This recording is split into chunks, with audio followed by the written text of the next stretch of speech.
Morning student. बेटा 10वीं SST class आपके, और SST क्लास में आपके इतिहास चल रहा है। और इतिहास में आज हम बात करेंगे सविनय अवज्ञान आंदोलन के बारे में।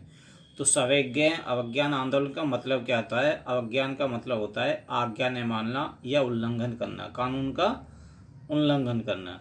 मान ले गवर्नमेंट कहने लगे हमसे मास्क लगाओ, हम तो नहीं लगा रहे मास्क, तो क्या हो जाएगा? सीधा सा हम उसकी अवज्ञा कर रहे हैं, आज्ञा नहीं मान रहे हैं, उसकी आज्ञा का उल्लंघन कर रहे हैं। तो इसी तरह एक आंदोलन छेड़ा महात्मा गांधी जी ने, जिसका नाम था सविनय अवज्ञान आंदोलन। और इसका मतलब था कि हम अंग्रेज़ों की किसी भी बात को नहीं मानेंगे, उनका आदेश का पालन नहीं करेंगे। जो भी हमसे करा रहा है, चाहे वो पुलिस फोर्स में जो भी हमारे भारतीय लोग हैं और वो भीड़ पे गोली बरसाने के लिए पुलिस फोर्स से कह रहे हैं, तो उनकी आज्ञा नहीं माननी चाहिए। क्योंकि पुलिस फोर्स में भी हमारे भारतीय हैं और जिन पर गोली चला रहे हैं वो भी भारतीय हैं। तो इसलिए क्या होगा? तो एक आंदोलन छेड़ा महात्मा गांधी जी ने कि हम इनकी आज्ञा का ही पालन नहीं करेंगे। इससे क्या होगा? ये अपना आप ही रुक जाएंगे। ठीक है। और ये आंदोलन गांधी जी ने छेड़ा था फरवरी 1922 में। महात्मा गांधी जी ने असहयोग आंदोलन वापस ले लिया था, परंतु बहुत सारे भारतीयों ने कहा कि अगर हमें ब्रिटिश का विरोध करना है तो प्रांतीय परिषदों के चुनाव में हिस्सा लेना होगा। कुछ लोगों ने ये कहा, एक बात रखी, यदि ये इस तरह से आंदोलन हम कर रहे हैं, नहीं मार रहे हैं, तो फिर हमें एक दूसरा तरीका अपनाना चाहिए। कौन सा तरीका?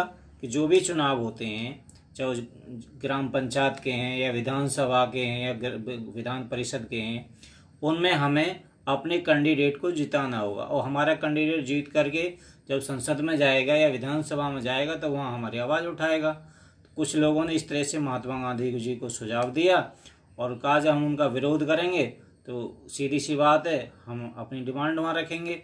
तो कुछ लोगों ने ये कहा ब्रिटिश का विरोध करना है तो प्रांतीय परिषदों के चुनावों में हिस्सा लेना होगा। इसके लिए CR दास और मोतीलाल नेहरू ने मिलकर के 1922 में स्वराज पार्टी का गठन किया।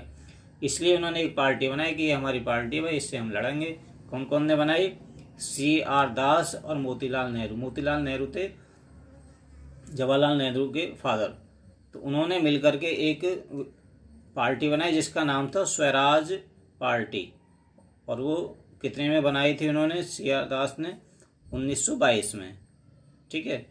और इस पार्टी के द्वारा ही वो जीतेंगे, अपना चुनाव छीन देंगे और जीत करके वो संसद या विधानसभा में जाएंगे और वहाँ अंग्रेज़ों के सामने अपनी डिमांड रखेंगे और वहाँ पे जो अपना बहुमत दिखाएंगे। तो उनका मानना ये था जिससे हमारी डिमांड सुनी जाएंगी। तो आगे क्या होता है? जवाहरलाल नेहरू और सुभाष चंद्र बोस ने इस पार्टी में साथ नहीं दिया। जवाहरलाल नेहरू और सुभाष चंद्र बोस चाहते थे कि यदि हम ऐसा करेंगे तो इसके लिए हमें बहुत समय लग जाए, कई सालें लग जाएंगी। पार्टी जीतेगी हमारी, कब चुनाव होंगे, जीत करके कब हमारे 2-4 कैंडिडेट वहाँ पहुँचेंगे, क्या उनकी बात मानी जाएगी नहीं मानी, तो इसमें बहुत लंबा समय हो जाएगा। इसलिए सुभाष चंद्र बोस और जवाहरलाल नेहरू ने इससे मना कर दिया कि हम इसमें साथ नहीं देंगे, ये बहुत लंबा समय, लॉन्ग टाइम रहेगा और इससे कोई भी हासिल होने वाला नहीं है। इसलिए जवाहरलाल नेहरू ने और सुभाष चंद्र बोस ने उस पार्टी में अपना साथ नहीं दिया, क्योंकि वे आंदोलन के मदद में स्वतंत्रता प्राप्त करना चाहते थे। वो आंदोलन की मदद से सुभाष चंद्र बोस और जवाहरलाल नेहरू चाहते थे कि हम इस तरह आंदोलन करते रहें और उसकी मदद से ही, उसकी सहायता से ही हमें आज़ादी मिल सकती है, आज़ादी या स्वतंत्रता प्राप्त कर सकते हैं हम।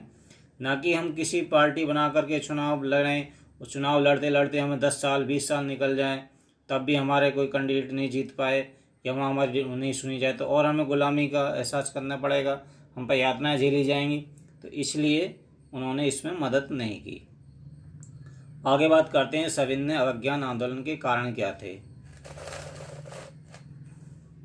विश्वव्यापी आर्थिक महामंदी का असर जो चालू किया गया था, उसके कारण थे। 1926 में कृषि उत्पादन की कीमतें गिरने लगीं। 1930 के बाद पूरी तरह धराशायी हो गई।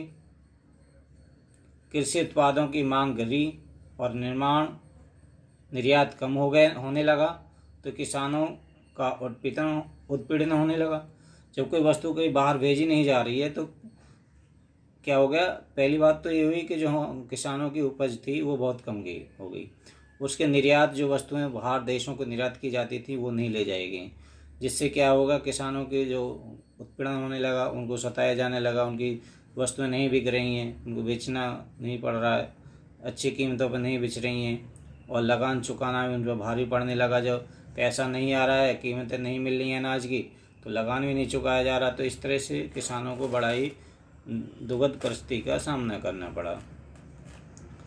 गरीबी बहुत ज़्यादा बढ़ गई क्योंकि सरकार ने कर में कोई कमी नहीं की। इसके साथ साथ जैसे फसल की कीमतें गिर गई, उत्पादन नहीं हुआ, निर्यात नहीं हुआ, तो कीमतें नहीं मिली लोगों को फसलों की, अनाज की, तो उसमें क्या हुआ, किसानों की बुरी दशा हो गई। लेकिन गवर्नमेंट ने क्या किया, जो टैक्स था, भूमि टैक्स जो लिया जाता था किसानों से, उसमें कोई कमी नहीं की, जिससे क्या होगा, किसानों की और हालत ख़राब हो गई। ये तो था सविनय अवज्ञान आंदोलन के कारण। अब बात करते हैं हम साइमन कमीशन। साइमन कमीशन क्या था, किस तरह से आया, और उस साइमन कमीशन के बारे में हमने किस तरह से ब्रिटेन की नई सरकार ने साइमन कमीशन को भेजा। साइमन कमीशन के बारे में बात करते हैं। देखिए, साइमन कमीशन, ब्रिटेन की नई सरकार ने राष्ट्रवादी आंदोलन के जवाब में एक बैठक आयोग का गठन किया। वो आयोग था और उसका नाम दिया गया साइमन कमीशन। वो आयोग का गठन किस लिए किया गया था, जब भारत में बहुत सारे आंदोलन हो रहे थे तो अंतर्राष्ट्रीय लेवल पर आवाज़ उठने लगी।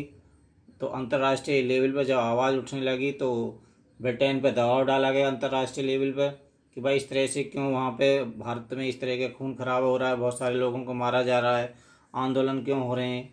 तो इसके एक कमीशन बनाया गया, उसका नाम था साइमन कमीशन।